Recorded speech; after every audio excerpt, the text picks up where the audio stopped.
Welcome to Chester Cathedral, this virtual lunchtime talk and the series of Looking Through the Cloister Windows. I'm Jane Brooke, I'm the Canon Missioner and Vice Dean, and in a moment I'm going to hand over to Professor George Brooke, who will introduce the speaker and who arranges these talks at this time of year. But first of all, a prayer, and the prayer is by or in association with St. Bernard of Menthon, who we'll be thinking a little bit about today, patron of mountaineers. So before we begin, a prayer. Almighty God, by whose grace Bernard, kindled with the fire of your love, became a burning and shining light in the church. Inflame us with the same spirit of discipline and love, that we may ever walk before you as children of light, through Jesus Christ, your Son, our Lord, who is alive and reigns with you, one God, now and forever. Amen. Amen. So, George, over to you. Thank you. So welcome everyone to this second talk in our Cloister Windows series. As many of you know, we had to postpone some talks from last spring because of the lockdown last March. I'm very grateful to Professor William Horbury for being willing and able to transfer his talk from last year to this. Before the first lockdown, the Cathedral had partnered with the Royal Geographical Society, and there was a display of photographs from the Mallory and Irvine Everest expedition in connection with the 2020 theme of pilgrimage and journeys. And so I was especially pleased, in fact, it was brilliant for our series and our program that William chose for his talk, St. Bernard of Menthon window, which is the sort of starting point for what he wants to say. His talk now is entitled Ideas of the Saints from the Psalms to Everest, 1924. So welcome, William, and thank you so much. Thank you, George. To start straight away, part one, St. Bernard and Everest. One saint in the cloister windows seems out of place, at first sight at least. And that is, of course, St. Bernard of Menthon with his dog against the background of the snowy Alps, as you can see. In the 10th century, he was Archdeacon of Aosta on the Italian side of the Alps, and he was concerned for the well-being of travellers going across the Alps. And he appears, and this is what's surprising, in the south range of the cloisters, just by the door into the cloister garden, the right-hand side as you look into the garden. In fact, you've seen the door many times by now on the flyer for these talks. It's the picture on the flyer. So St. Bernard is there just beside the door. And it is surprising because that whole side of the cloisters is the more modern and more local section of the windows. St. Bernard is next door to Bishop Nicholas Stratford of Chester, founder of the Bluecoat Hospital in 1700. Yet, of course, St. Bernard isn't local, he isn't modern, and his day is actually the 15th of June. And you expect to see him, if at all, further back in the calendar order among the June saints, perhaps between St. Barnabas and St. Alban. Well, if you're puzzled, the puzzle is immediately solved. When you look down from the saint, the dog and the Alps, in the upper light of the window, to the lower light, which we don't see in this picture, with its small inset inscription. To remember, two valiant men of Cheshire, George Lee Mallory and Andrew Cumming Irvine, who among the snows of Mount Everest adventured their lives even unto death. Ascensiones in cordis suo disposuit, Psalm 84, end of the inscription. He put ascents, goings up, in their heart. Well, those words are, of course, from Psalm 84, verse 5, rendered in the prayer book, in whose heart are thy ways, ways up, the ways up to Zion, on which pilgrims, as the psalm goes on to say, shall go from strength to strength, and unto the God of gods appeareth every one of them in Zion. That verse on ascents in the heart was already applied in the 3rd century by the church father Origen to the Christian, in whose heart are some high thoughts and aspirations, assents, given clearly by God or the angels, says Origen. The psalm verse is actually strikingly apt for two men in whose heart was the love of ascents, of climbing mountains, and who, adventuring their lives to the death in the 1924 Everest expedition, can be thought somehow to have come near to the wholehearted devotion of a life, which is recognized in saints and martyrs. Well, in this way, Dean Bennett or another solved the problem of commemorating among the saints two Cheshire contemporaries. They're named but not pictured, and they're there under the patronage of a saint, St. Bernard. The special character attributed to the company of saints is therefore, but it is suggested that others may come close to it.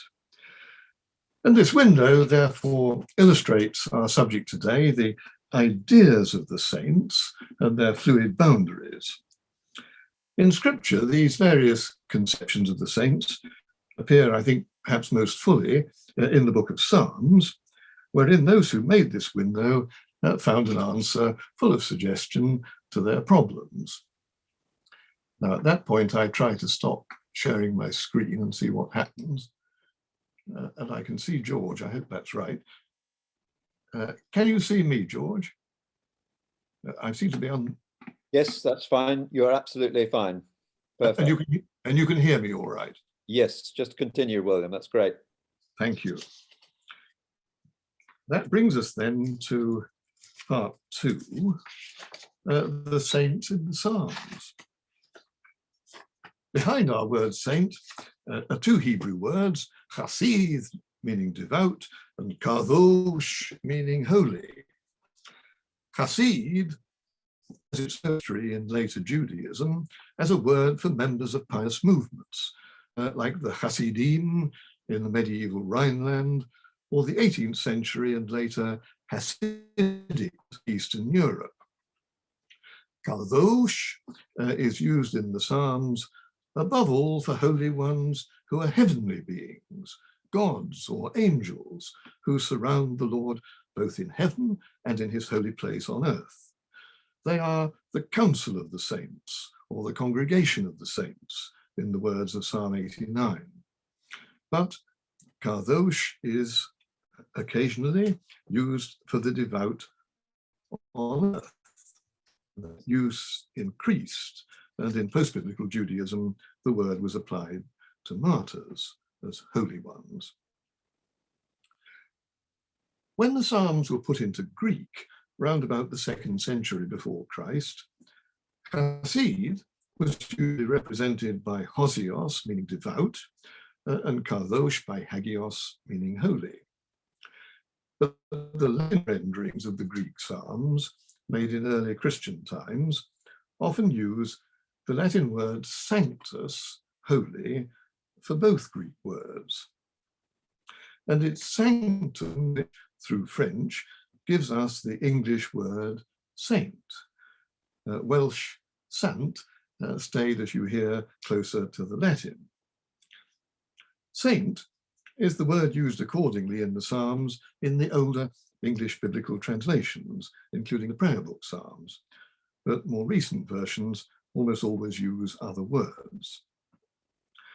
Saint has been used as a title for individual saints from about the 5th century, together with the title Dominus, Lord, Dom for short, which went out of use, but it survives in French place names like Dammartin, St. Martin's, or Joan of Arc's village, Domremy, St. Remigius. The use of the word holy in the Psalms for earthly as well as heavenly saints went on increasing, as I've said, and you meet it actually in the Greek of St. Matthew's Gospel on the saints asleep in their tombs who rise in Matthew 27:52, or in St. Paul's epistles on the saints in Corinth or Colossae. Within the Psalms, where holy does often appear in heavenly contexts, that human dimension of the word holy makes you think of one company of saints in earth and heaven, indeed of something like a communion of saints.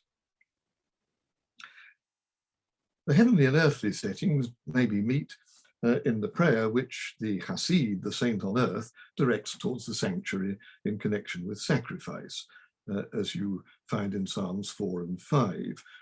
Famous words, the Lord has made wonderful his saint. That's following the Greek translation.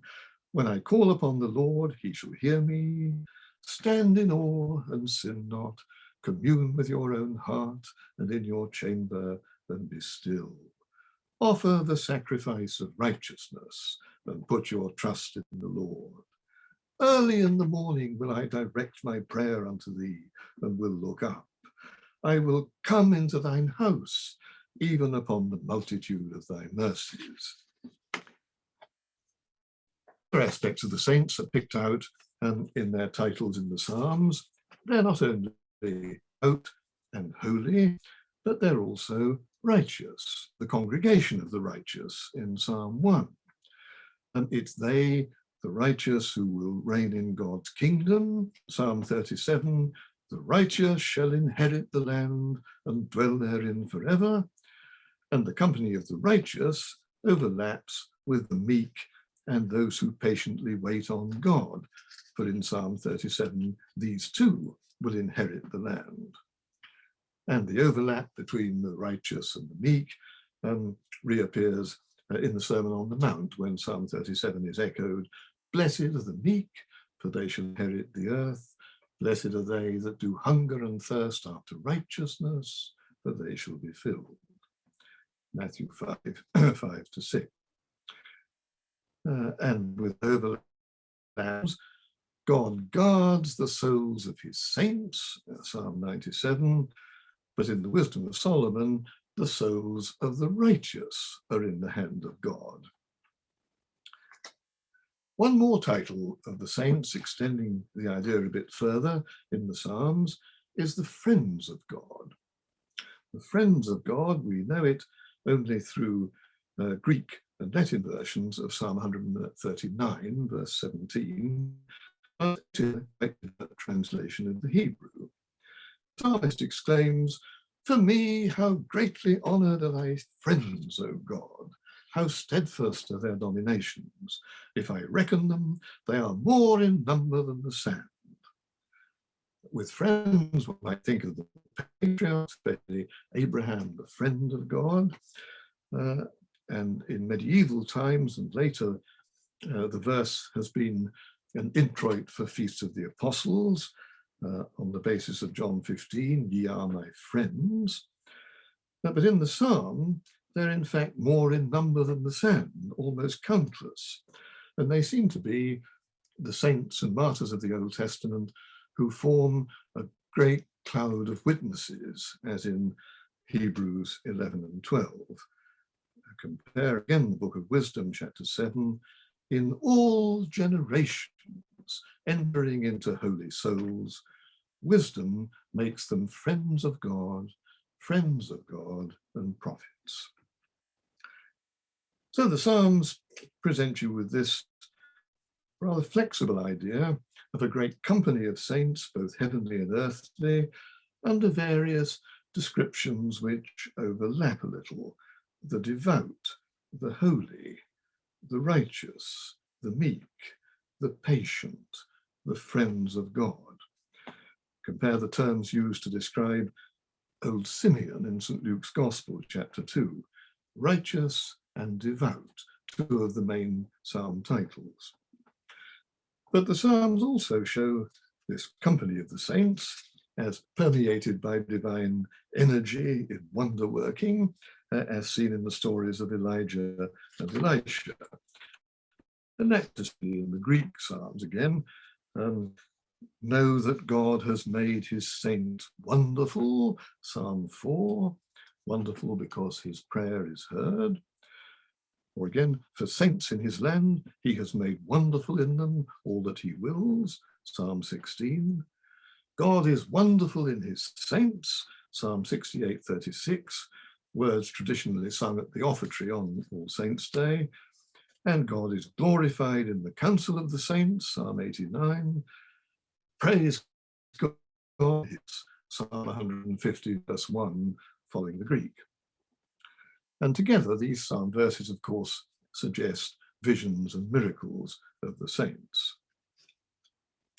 Well, all this representation in the Psalms of a vast company of saints corresponds to Jewish veneration of saints as it was developing by the time of the Greek translation of the Psalms.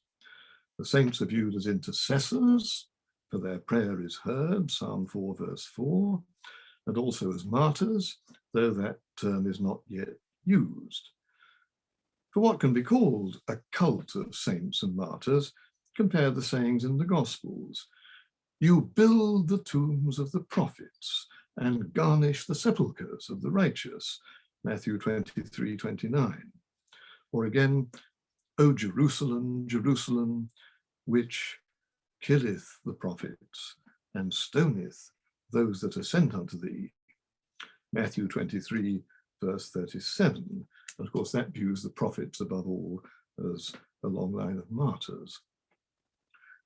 Further back, in the 2nd century BC, Judas Maccabeus is said in 2 Maccabees to have had a vision of Ananias the high priest and Jeremiah the prophet, both of them interceding for Jerusalem.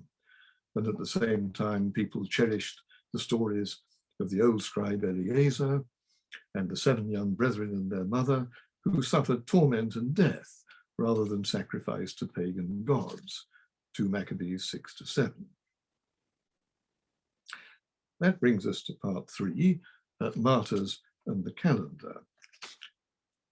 In the pre-Christian period, the custom of ascribing special days to saints is beginning, and in 2 Maccabees, what we know as the Feast of Purim, describing the deliverance, which you can read about in the book of Esther, is simply called the Day of Mordecai, 2 Maccabees 15:36. And in the world in general, subjects keep the birthdays of their rulers, as you find again and again in the Bible. But against this background, the greatest impetus towards forming a kind of calendar of saints is probably given by the Jewish and Christian veneration for martyrs. The days of martyrdoms are solemnly kept, like the days of the death of members of one's own family. And at the same time, there's a stream of ascetic devotion already visible in the New Testament when some think that baptism requires a renunciation of marriage. In the 3rd and 4th centuries, a multitude of desert saints appear in Egypt, Palestine, and Syria, imitated in the West by groups who withdraw to islands, to forests, and to mountains.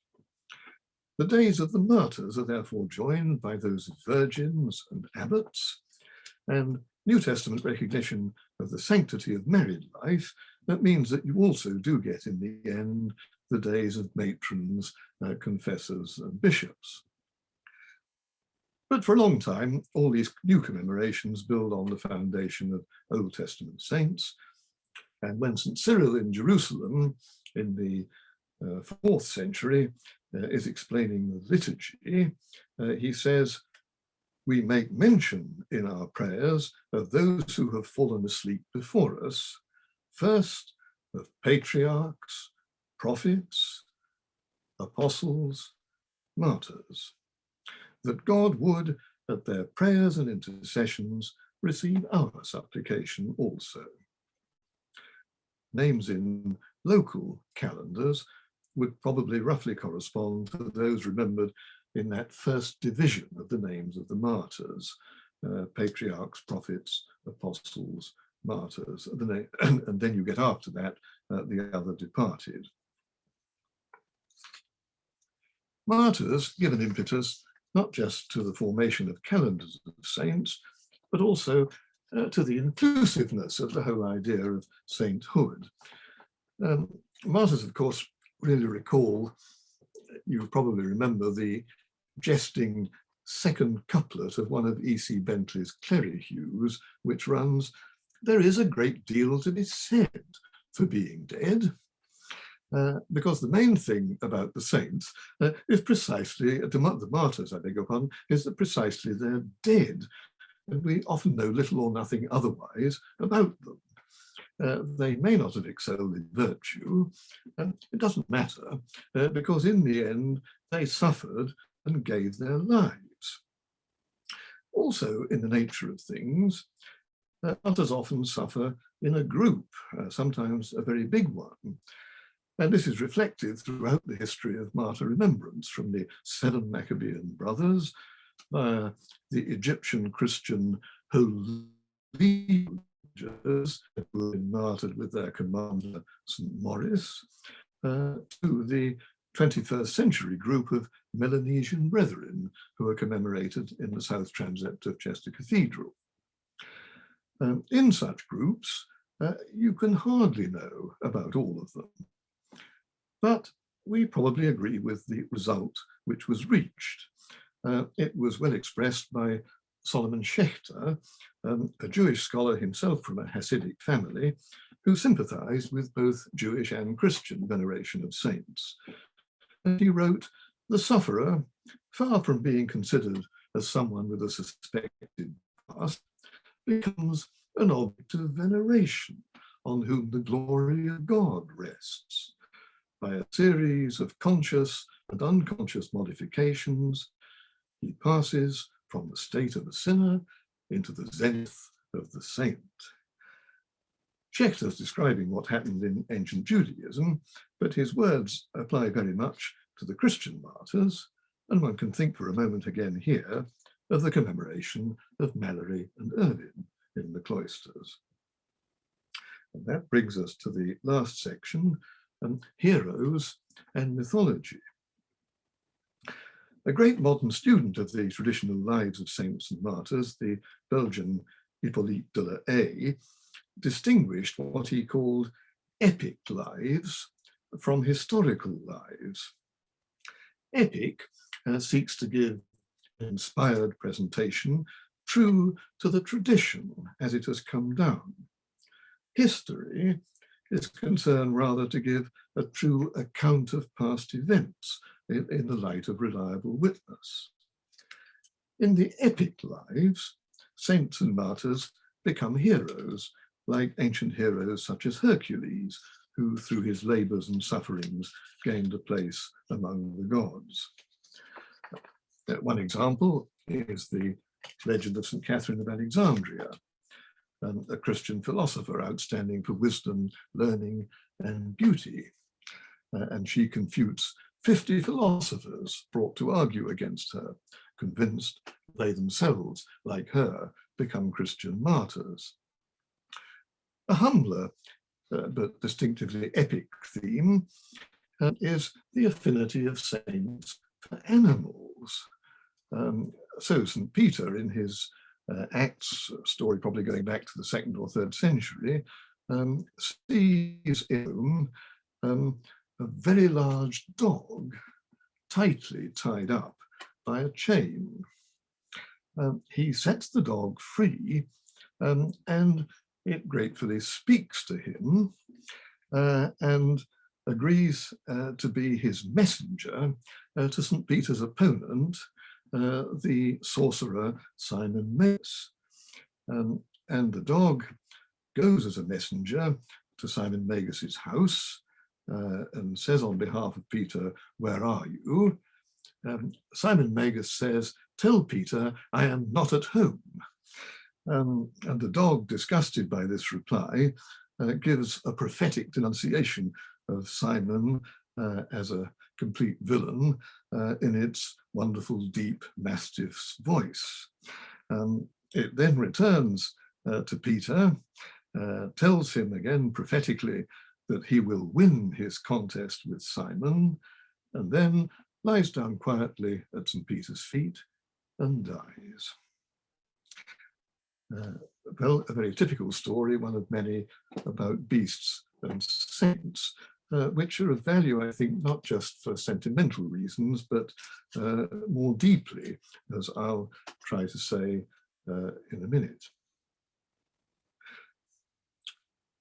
Now, the poet Peter Levi wrote of what he called the affinity between the ideal of pagan and primitive heroism and that of the monks in early Britain and Ireland.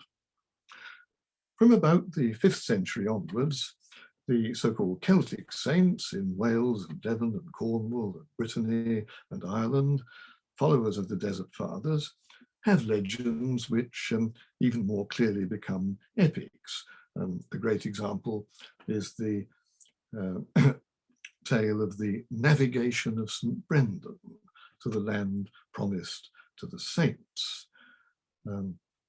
Through this and other navigation legends runs the All Saints' Day psalm verse quoted already, "God is wonderful in his saints." And another poet, David Jones, has pictured in one of his poems St. Bride's Bay in Pembrokeshire, where, writes Jones, "where Brendan shall cry from his seahorse, wonderful is God in his saints," as Brendan meets St. Finbar in the sea in St. Bride's Bay, St. Finbar himself mounted on a swimming horse. Just as the saints' lives become epics, so in the Middle Ages does the Arthurian legend or epic of the Knights of the Round Table turn into hagiography in the tale of the quest of the Holy Grail.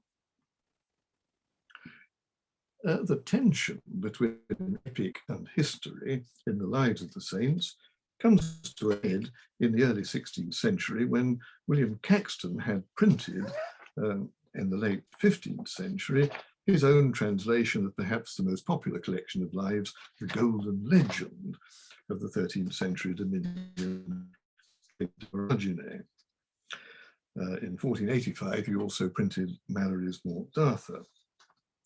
Nearly 30 years later, that epic tradition was still going on here in Chester, where Henry Bradshaw wrote his English verse life of St. Werburgh in 1513. C.S. Lewis picks out for charm Bradshaw's lines on Werburgh's penitent geese, summoned before her for destroying the crops. "Dreadfully daring, common now they be, their wings trailing, entered into the hall, for great confusion after their kind and property, mourning in their manner." St. Werburgh, of course, dismisses them very kindly in true 7th century epic fashion, with a verse from the Benedicite, which you can also find in St. Brendan's navigation. "O all ye fowls of the air, bless ye the Lord." But when Bradshaw was writing, Renaissance scholars like Erasmus were already making little jokes about the shrines and legends of the saints and turning aside decisively from books like The Golden Legend. And that new attitude was formed before the Reformation and is found on both sides of the incipient religious divide. And the great collections of lives of saints printed in the 16th and 17th centuries usually show the desire to purge out the old mythological epic leaven and to seek authorized and historically based accounts. And in this country, it's probably not till the early 19th century that large numbers of people again began to be fascinated by the legends of saints and their epic aspect. In the late 19th century, Sabine Baring-Gould, following earlier English translators, issued a Lives of the Saints, reprinted at the very end of the century in no less than 16 handily sized volumes. A lover of history as well as folklore, he was torn, as you can see if you look in these books, in both directions, towards epic and towards history. Dean Bennett in the 1920s was still riding on the tide of widespread fascination with legends of the saints. The arts and crafts contribution to church art was still continuing, and it had important roots in the outlook of John Ruskin and the pre-Raphaelite artists, including Sir Edward Burne-Jones. Ruskin urged one to take seriously the outlook of medieval art, so largely the representation of saints, and Burne-Jones's stained glass formed a new summit in this representation. Burne-Jones's granddaughter recalled that he used to keep a set of Baring-Gould's Lives of the Saints on his bedroom mantelpiece. At the same time, William Morris magnificently republished Caxton's Golden Legend, and in 1914 appeared at the other end of the scale, a bit unassuming but widely influential work, C.P.S. Clarke's Every Man's Book of Saints. Like perhaps some other people, I was kindly given a copy as a confirmation present.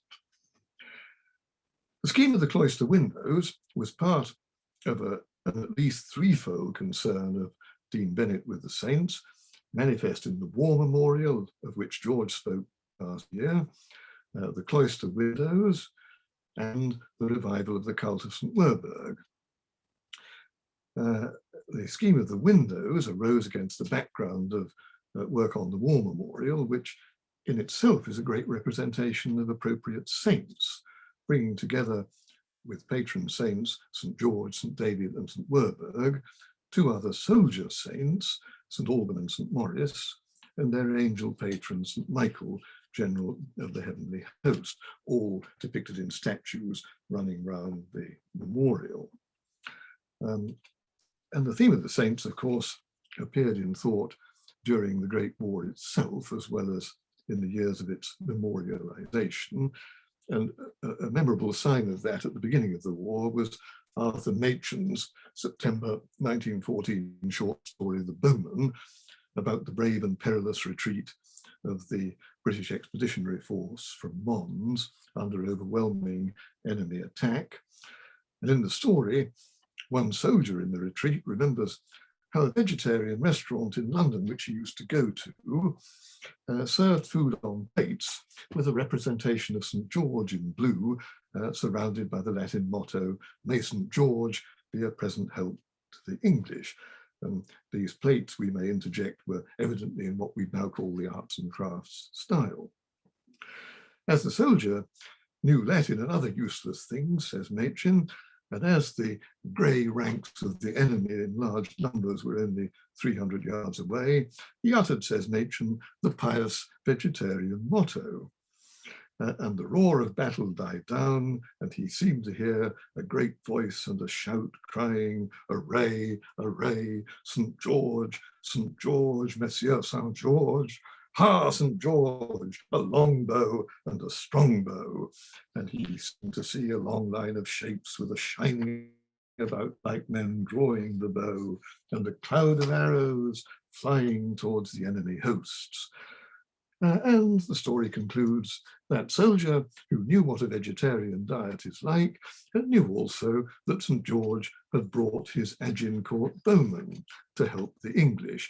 The story was published, whether by chance or design, in the London Evening Standard on Michaelmas Day, 1914, the feast of St. Michael and All Angels.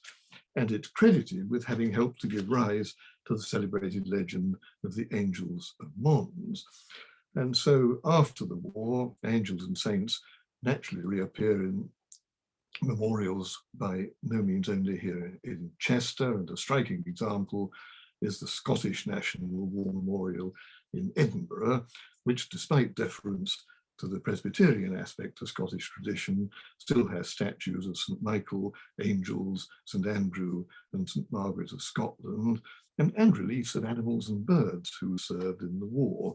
And around the wall, the words from Wisdom 3, the souls of the righteous are in the hand of God. In the same period, landmarks in literature on the saints include M.R. James's apocryphal New Testament with those apocryphal Acts of the Apostles, which we thought of. That was 1924. And two books by Helen Waddell, a distinguished translator and interpreter of Latin lives, Beasts and Saints, 1934, and The Desert Fathers, 1936.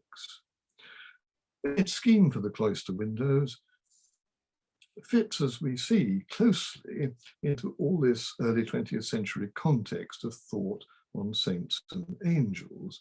Helen Waddell puts a finger on that in The Desert Fathers, when countering the secular view that the near martyrdom of the desert ascetic discipline was a shameful waste of young lives, she compares the way in which, in years which in 1936, when she wrote, were recent, people have instinctively felt value in losses of young life in pursuit of art, as with Gauguin or Van Gogh, or in the conquest of the air, or in the attempt to climb Everest. The cloister windows come now into a present-day context, which differs again. That widespread empathy with the epic aspect of the lives of the saints seemed to disappear in the changed climate of opinion of the 1960s and 70s, but perhaps times changing again. The theologian Anne-Marie Reiner, in 2000 on angels, noted a greater readiness to value what appeals to the imagination in traditions on angels and saints. If I tried to identify the baby which goes out with the bathwater if you pour away the epic dimension of tradition on the saints, I'd point to the hope for the redemption of the whole creation together, which St. Paul expressed.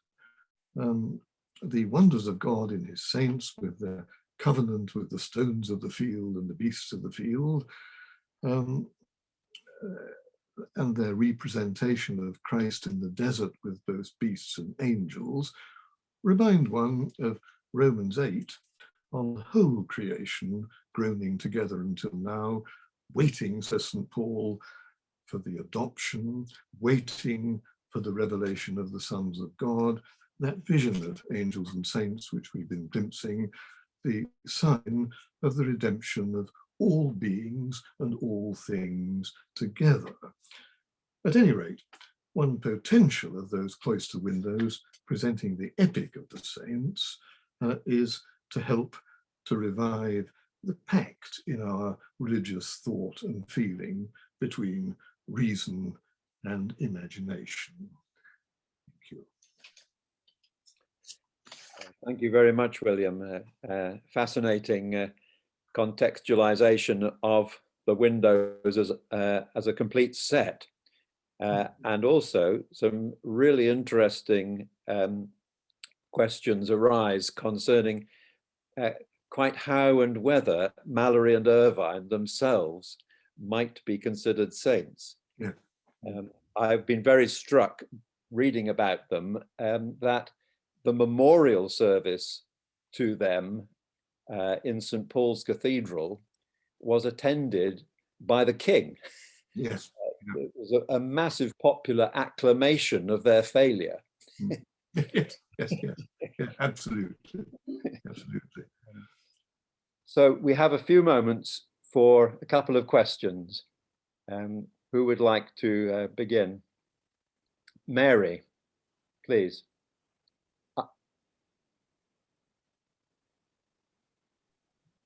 I'm thinking about the number of saints who've been declared recently and whether they'll ever achieve the sort of epic status rather than the historical fact that perhaps shifts to a historical lie. Sort of people like, I know, John Henry Newman, John Paul II, will they become epics in the same way?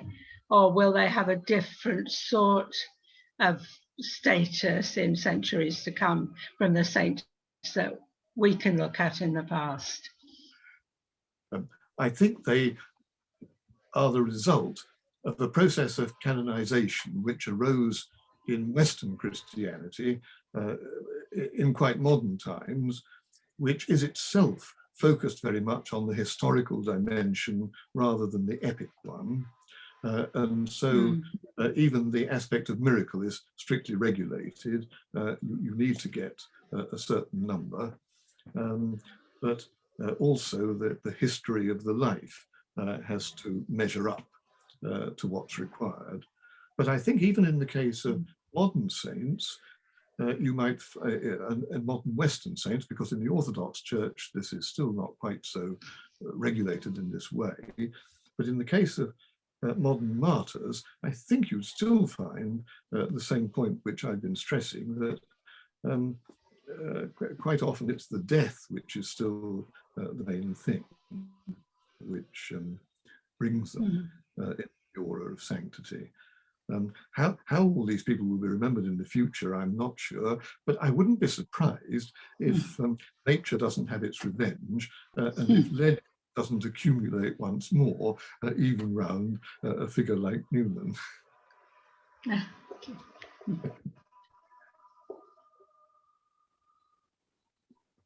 thank you, Mary. Anybody else would like to ask a question?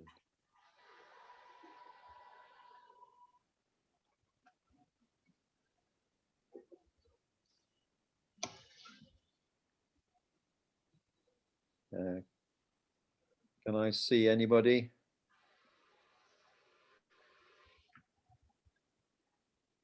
William, perhaps you could help me understand whether it's easy or difficult to become a saint. Does the category include more of us than we might suppose, or is it something which is entirely sort of aspirational? I think that it always includes more people than we know of, and that you can probably meet people from time to time in your life. You may not always be aware of it, but they might be part of the body of saints if justice was done. But I'm doubtful if you can make it an ambition quite like a worldly ambition. On the other hand, undeniably, some of the people in the calendar have had the ambition to be holy and righteousness, and it is a noble aspiration. And I can only say that I think some people probably get there with that intention, and surely that was true of some of these people like the desert saints, and some happen to get there because without being so self-conscious, they are nevertheless seeking to know God's will. Yeah. That's a bit of a fudge as an answer, I'm afraid, George, but is it what you were, is it the kind of thing you were looking for? That's helpful enough. And I'm also intrigued by implication from what you were saying, very interestingly, in your development of the comparison between Jewish and Christian perspectives. Yes. That to my knowledge, there are no human characters from the Old Testament or Apocrypha in the Bennett series in the Cloister Windows. We have Old Testament characters like we met last week with Michael. Yes. But Abraham as a friend of God who is righteous in the tradition certainly doesn't make it. I don't know whether he thought that that part was supplied by the mosaics inside the cathedral. But it's possible, I don't know. Yeah. But I think more immediately, the cloisters reflect the prayer book calendar, which in turn reflects the calendar of the medieval calendar of Sarum or Salisbury. And in the Sarum calendar, you see the retreat of Old Testament saints. And as far as I remember, only one is mentioned in the Sarum calendar, which is Noah. And you have the one day in March, which is the day of his entry into the ark, and another day in April, which is the day of his departure from the ark. But I think that's the only Old Testament saint. So I think that's the immediate background, so to say, of the cloister windows. Thank you very much indeed. Our time is up, and I draw things to a close here. And in addition to thanking William most warmly for a really interesting talk, and it's wonderful to have it recorded so we can go back and chase up your footnotes and your book references, William. Thank you. Just to say that next week it will be Canon Loveday Alexander, who will be talking on Love Bade Me Welcome, George Herbert and Nicholas Ferrar. So please join us again next week, and huge thanks to you, William, for your very perceptive presentation today. Thank you very much. Lovely to be here. Thank you.